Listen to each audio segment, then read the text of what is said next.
What's up? All Hi right, guys, tell me when we're serious. Tell me when we're being serious. we're serious now. You ready? Like this is already going on the channel. You on the channel? Yeah, I can't edit it. Guys, what's up? Welcome to another video. For this one, we're going to do something a little bit different than you've seen before. I've got my friend Dani on the call. He's a former teammate of mine. We've known each other for about a year and a half now, and we've shared the pitch, been lucky enough to share the pitch for a good chunk of that. So we're going to just talk about some things about like the other side of football, some things that players don't always talk about, you don't always see, and hopefully it can relate to a lot of you guys watching if you're going through the same things. And if not, it can shed some light on things that you might not already know. So, Danny, I'm gonna start. I'll just like quickly sum up my story for any new people to the channel, and just a refresher, and then I'll kick it over to you, and we'll get this started. All right, man. Sound good? Sound good. Okay. So, yeah, my journey has been pretty unconventional for the professional football journey. I was playing on youth club teams since the age of 11, just around Westchester, New York. And then I went to college. I was never recruited. I went to a D1 school and played club there with a student-run team. And I tried to get in the coach's office, tried to get a tryout there, but it just didn't work out. So I played 4 years there on the club team. And after that, in between some of those years in college, I was playing semi-pro, back at home in Westchester. And after that, I spent one season playing semi-pro again in the USL2. So pretty much leading up to about a year and a half ago, I still had no pro experience. And I went to Costa Rica. That's where I met Dani. And after that, I went to Puerto Rico, and shared the pitch with Dani there as well. And we'll talk a little bit about that. But after that season, I had a little bit more of playing experience on my resume. And so I had a little bit more leverage when I was reaching out to agents and clubs on my own. So I was very lucky to get an offer in Australia about 2 months ago. So signed a contract there, and I'll be going there in about 4 weeks now. So I'm really excited and feeling very, very fortunate at this point. So, all right, Dani, so tell us a little bit about yourself and bring us up to speed up till present day. Yeah, man. First of all, congrats, man. I'm really happy for you for that new contract for the new season. Thank you, man. Yeah, man. And so me, I after high school, I didn't go to college. I got an opportunity to go play in Spain. And I was in Spain for like a little while playing, finishing my youth there. I played over there, then I came back. I came to Canada. I played there for a bit. I mean, what you can call, I guess, semi-pro here, like um, about that level. So played that over there. Spent some time in the States too, playing same thing, like semi-pro. Everything kind of that I could play, UPSL, USL2, all that. Um, then I went to a couple of different places looking for trials, Colombia. I went to Costa Rica where we met. Ended up staying there in Costa Rica for some time. That was in 2021. And then, like you said, right, we were able to play in Puerto Rico together this last season, this earlier this year, ending off in, I think, around June. Um, I left a little early. I was able to get a couple opportunities back in the States. So I had to leave a little bit earlier.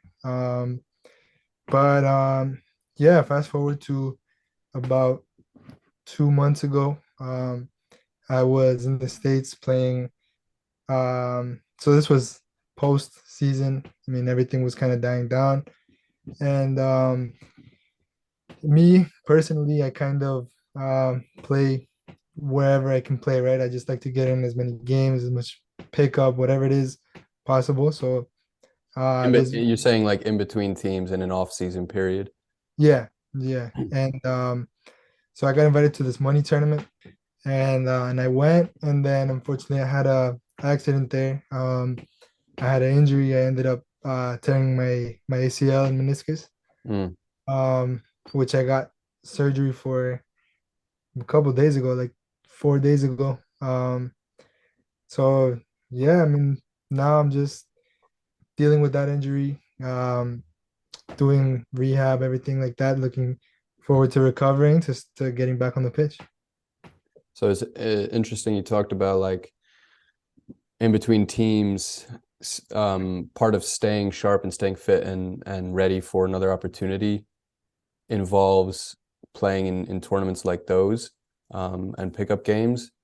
Personally, I'd be scared to do that kind of thing because of that risk of injury, in contact stuff. If you're not, um, I guess you were getting paid for it, right? You were getting paid by the Yeah, I team. mean, yeah, but I mean, obviously, it's not a professional team, right? It's not anything like that. I guess I was just doing it more so to like just to play, right? Just to stay sharp, stay playing at a good, pretty decent level.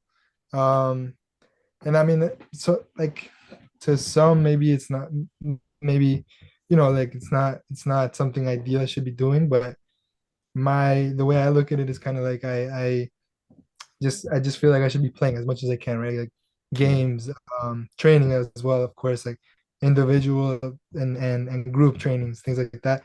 But as well like games, right? As many games as I can get, I'll take. So I guess that comes with the risk, and this time it was unfortunate, but I think like if it was gonna happen, it was gonna happen wherever I was, rather whether I was playing with a random team or whether I was with a professional team. So that's kind of my thoughts on that. Okay. So now you've gotten surgery. Um, you've got several months of recovery, right? Like in the ballpark of 6 to maybe 8 months. Mhm. So tell me like where your head is at, what your goals are for this recovery period and what you're gonna do. Obviously, you can't play, so walk me through like how you support yourself during this period, and also um, relate it to even when you're in season. Um, Both me and you are have relatively short resumes for professional players. Like um, the opportunities and the teams that we've been playing with, the compensation is not crazy high. So oftentimes, like we even in season have to work maybe a second job, or certainly in the off season have to work a few jobs to save up. So just talk a little bit about like that money aspect and how you make that work and how you figure out that balance. So I always like in season, obviously we're I'm not at the place where teams are offering me crazy amounts of money to sign a contract for them, right? So there's always more money that could be made.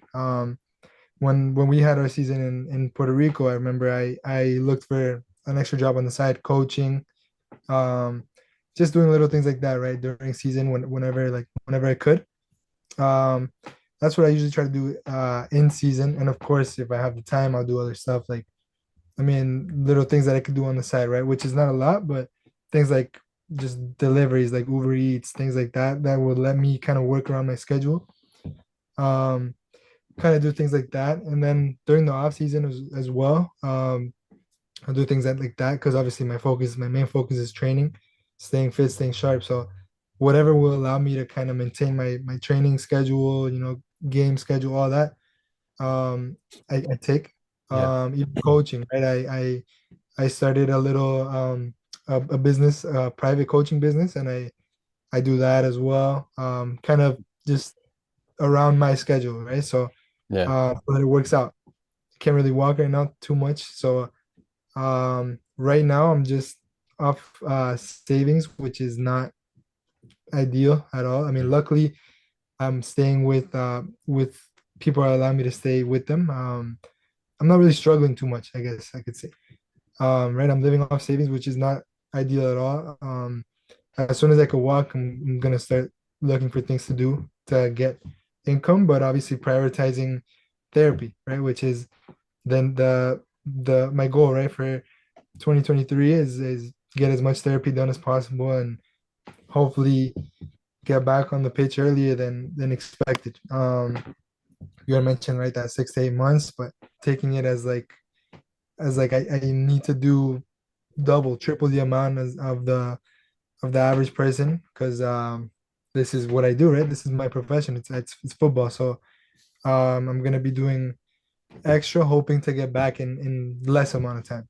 So you spoke a little bit about needing that flexibility while, working, finding a job that allows you to build it around your hours training because that's your focus, your priority, your main goal.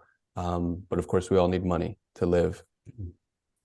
Um, yeah, I mean, I've had the same experience. Like in between seasons, I've worked as like a host at a restaurant. I've worked cleaning pools. Um, I've worked tutoring. I dog walk. These things are super flexible and just require a little bit of resourcefulness. And the more of these odd jobs that at least I find I take on, like the better I am at seeking them out. Um, so yeah, and going to Australia, I think they're going to set me up with a second job as well. Maybe they've been telling me maybe as a barista at a cafe. So I think that'd be cool. Yeah, that'd be cool, Good, man. good way to meet some new people and get accustomed to the culture, different culture.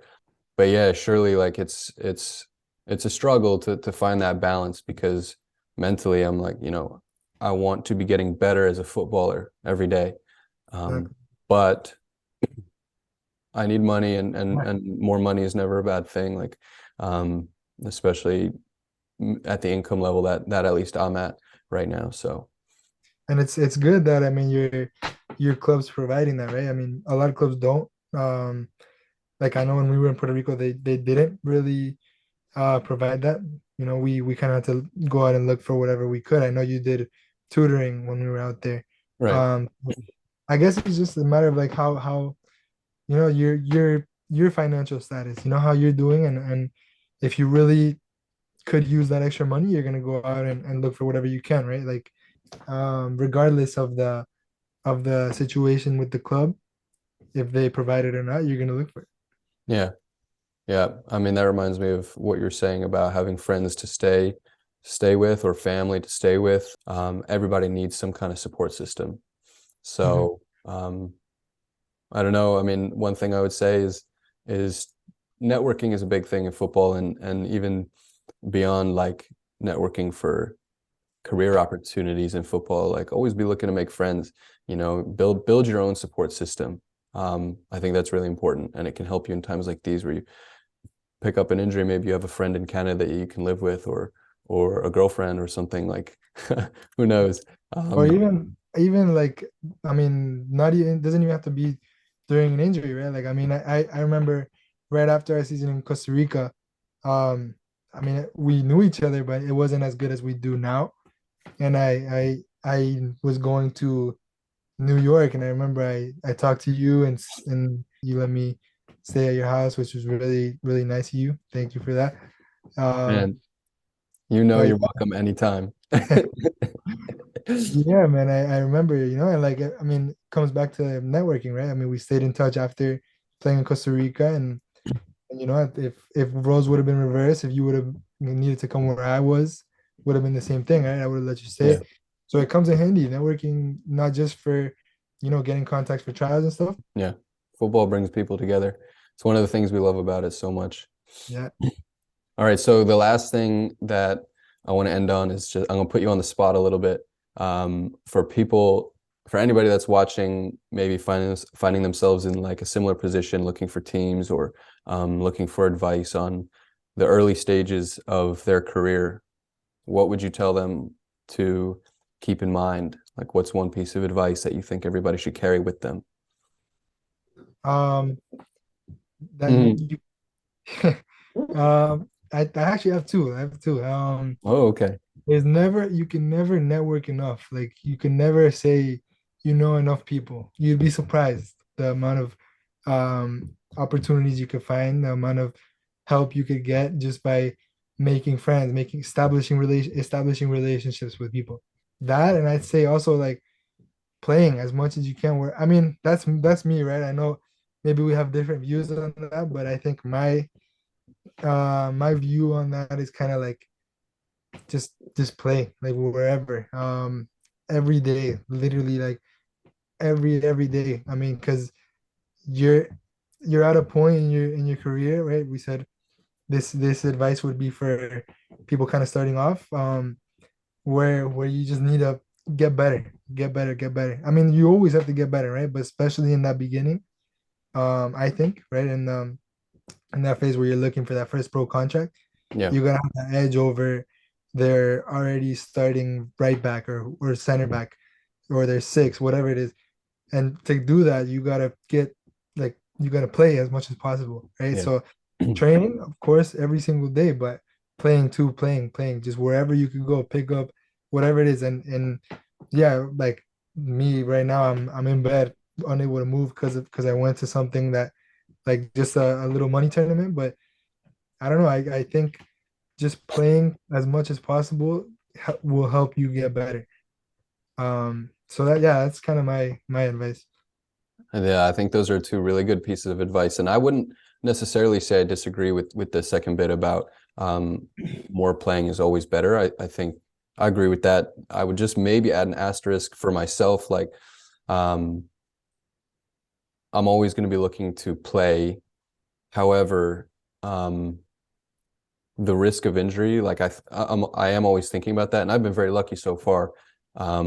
But if I know that the level of the pickup that I'm thinking about going to is much lower than the level I'm used to, maybe players are more likely to get stuck into a challenge that is um, rash or too forceful. Sometimes that happens more commonly at just like a kick around for Yeah, Sunday league. So I do try to be careful about that, but I totally agree. Like especially starting out, like you need more and more experience. You just need to play. You need to get better, work on your craft, so that you are the best player you can possibly be when you go to that first opportunity and put your exactly. best foot forward. So I agree with that. Exactly. Yep. Well said, brother. Thank you, man. All right, so I think that should do it for us. I appreciate you coming on and having this call with me, Danny. No worries, man. I appreciate you having me. All right, man. So we'll see you guys on the next video. If you like this, hit the like button, share, subscribe. You know what to do. All right, guys.